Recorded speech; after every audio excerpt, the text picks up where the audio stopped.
Hi there, good morning, good afternoon, and good evening.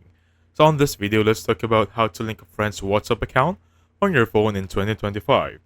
Now this is the updated version because the older version is no longer working. So before you just need to click on the three dots right there or look for the settings like this one right here. And beside your name, there should be a plus logo or plus icon that says add an account. So that was, I think, a year ago. That's how you do it. So WhatsApp updated the version how to do this one, and this is how you do it. There are going to be a few options here. First, you're going to be going to account right there. And under here, you can now change your phone number connected to the account.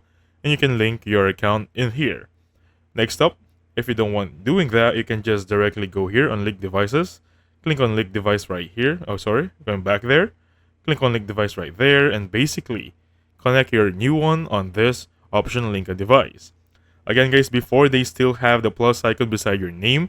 If you still have it, if you're using an older version of the Android device or an iPhone device, which is an older version of WhatsApp, please do so. Just click on the plus icon beside the name as add the contact.